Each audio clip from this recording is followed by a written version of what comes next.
Our next speaker is Connie Oslica, and he will be giving a presentation about the Integrated Vegetation Management case study that he has been working on. So Connie, I will let you take it away. All right, very good. I appreciate it, Leslie. We've been working on integrated vegetation management on our pipeline systems in Enable Midstream since about 2013.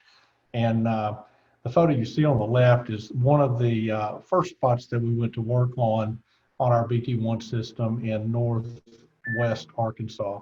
And basically we cleaned this right away up, mowed it, and then we treated it in 2014 and 15. And you can kind of see the results we got from mowing in 2013 to post spray in 2016 on the pictures in front of you. So the point of this presentation is to talk about what we really found in terms of the grasses and forbs after we implemented this plan. So we started the study after we implemented, after we mowed, and found in 2014 we had 39 species. You can kind of see that it was mostly herbs and forbs, which is typical right after we mow because you're knocking out the woody vegetation. There was woody vegetation present, but it was at a reduced level from what we had seen prior to mowing that stretch of right-of-way. In 2015, it stayed pretty consistent. We had a little bit more dead vegetation and a little bit more bare soil as compared to what we had seen in the past. And in 2014, we actually did a herbicide application as a follow-up to our mowing. Now, and just to make sure folks understand, when I say herbicide application, we do only a application only specifically for the invasives we want to remove, and we do it with backpacks selectively directly to the invasives that we want to remove. In our first treatment, we really only treat woody vegetation, and so that's what we did in 2014. 2015, no treatment. We just allowed growth. Like I said, we had some bare spots. We were in good shape where grasses, ferns, vine moss, things of that nature are concerned. In 2016, we came back and treated this stretch of right-of-way a second time. And you can see that our grass, fern, vine, moss sedge was still prevalent there. On the second treatment, we again primarily focus on the small woody vegetation and take that out so that it doesn't overtake the grasses and forbs that we want to grow. In 2017, after the second application, we began to see a spike in the grasses or in the herbs and forbs, which we had not seen before. And the grasses, ferns, moss, that sort of thing, continued to really to do very well on our right-of-way. And then we came back in 2019 and did a maintenance. We didn't treat after 2016 for 3 years. We don't have 18 on here, but we did a maintenance spray primarily again targeting woody vegetation that was coming back to us, and really pretty good luck with that. We still maintained a good number of herbs and forbs on the right-of-way, and the grasses are still very strong, and very few trees or woody vegetation were there. This is a picture of the right-of-way in 2019 post-spray. Just a few details on the type of vegetation we saw. There were about 13%, we were about 13% in cover for pine trees in 2014 when we started this initiative. And in 2019, we were at 1%. And really, if you go walk this today, you'll just occasionally you'll see one, and you know, there's not, you really can't ever get that 100% eradicated. That's why we do a maintenance treatment, and when we do the maintenance treatment, we can clean those up pretty good and keep the grasses and forbs strong. Prairie tea and other grasses did well, didn't really exist in 2014, made up 22% of our cover in 2019. Good for butterfly, quail, and dove-like, the type of grasses and forbs we have here as well. So that's basically what it transitioned to from day one implementation to what we're seeing out there on the right of way today. We found out in 2000, I think it was 17, that we had a little bit more private land between where we had treated the segment we just looked at and the national forest. And so we brought that into the Integrated Vegetation Management program in 2019. And you can see there, this is our first treatment. We actually mowed it prior year and then let it come back, and we have treated it now one time to take out the woody vegetation. And what you see in the picture there is pretty typical after a year of growth. Those sprouts are going to be shoulder height to head high. That woody vegetation will be, and we go out and try to clean that up. This is actually just documentation for the new segment that we're doing.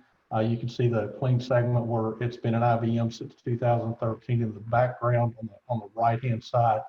And you can see kind of over the years how the non-treated segment has behaved. So on the left-hand side, those pictures represent, we had actually mowed this section in 2013.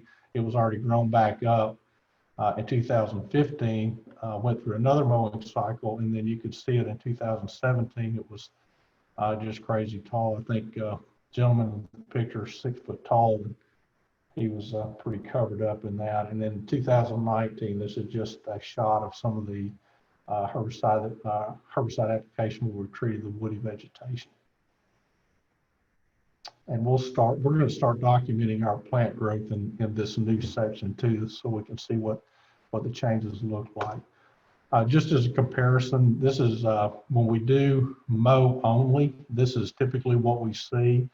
We did this just as an example. We wanted to understand, you know, if the selective treatment, herbicide treatment was effective and kind of what difference it made in plant community. And you can see that here. The grasses really only survive right after you mow, maybe for a year, and then the herbs and forbs take over, and eventually the trees. And that's what's represented here and what we typically see. Let me see here. Now, just a little bit of an overview. Our objective at the end of the day is really to manage this so that it is pollinator and wildlife friendly. We just try to take out the undesirable, taller growing, dense trees that are on our right of ways. And, you know, if I had it my way, they would all look, at least start to approach this.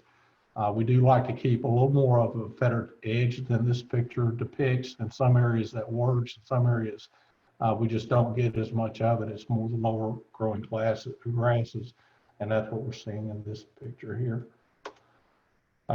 For implementation, kind of talked about it a little bit, but we really, when we go out and do this on our right of ways, we're going to mow in year 1.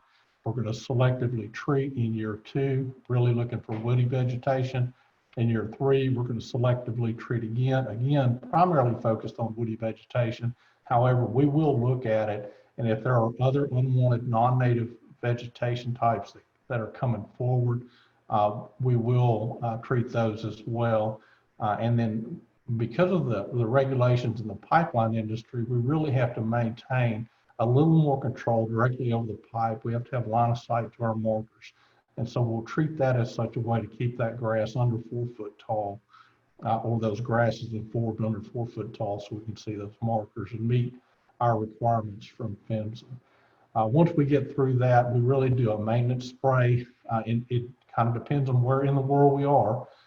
In some areas we treat every other year. Some areas where we see the seed bank be stronger and more resilient, we'll treat more frequently. And in some areas where it's not as strong and resilient, we can treat less frequently. So we do adjust based on what we're really seeing. Every other year is pretty common for what we see typically on our right of ways. And in the maintenance stage, we really try to hold off on mowing. It is something we will go and do. If we get vegetation and it's getting above 60 inches and then extend on up to say 12 to 16 feet in height, we really get in a bind from a regulatory perspective and typically have to go mow that and kind of restart our herbicide program to limit that height a little bit more. And so that's really all I have to cover today. This is specifically on pipeline right-of-ways. We are using this method in Arkansas, Oklahoma, Missouri, and Illinois, covering, I think Leslie saw the numbers recently. It's a little over 17,000 acres total in program right now that we are treating under our Integrated Vegetation Management program. So that's it for me, Leslie. If y'all have questions, I'll be glad to take them. Thank you so much, Connie. We're very proud to have Enable Midstream as one of our partners.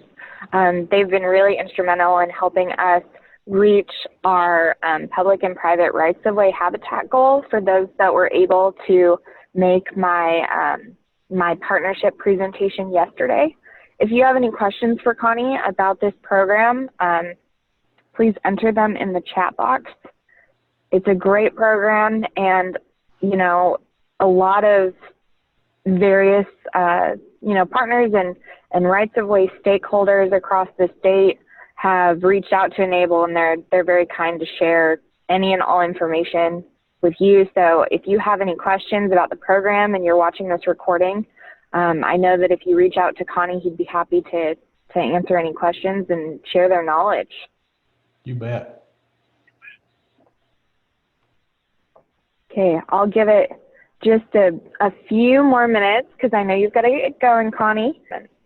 Oh, Connie, could you say your email address, please? Oh, you bet. It's Connie, C-O-N-N-I-E .Oslica. That's O-S-L-I-C-A, and it's at enablemidstream.com. And Enable Midstream is like it's on the screen. It's but just all this kind of one word, no space. Perfect. EnableMidstream.com. So Connie.Oslica at EnableMidstream.com. You got it. Just great feedback. Chris is saying that he's glad that your company is doing this important work, Connie. Thank you. And they hope that more utilities will start managing rights of way for pollinators. Sorry, I can't spit out my words today. Yes, I love it. I know it. Leslie, one question I often get about pipelines is, do we control burn? And I've heard you guys talking about that a lot today. We don't own those that property that we cross. We only have rights to maintain. So we can't light the match. We can't do control burn on our right-of-ways. However, if landowners desire to do control burn across our pipelines, it is permitted. We just like to have a heads up. We go out and do a leak patrol and make sure that it's safe, and then landowners can do that. So just an FYI on that one. We are advocates of control burn. We just can't personally implement it on our right-of-ways. That's a great point, Connie. And I know that you manage areas kind of that are outside of the right-of-way, but more adjacent. Are you able to burn on those lands? We are, and we have plans to do some of that actually this year. So. Awesome. Well, Connie, if you need to get going, you can stop sharing your screen. And thank you so much for your time. Excellent presentation. I love hearing about the work that y'all are doing. Thank you for the opportunity.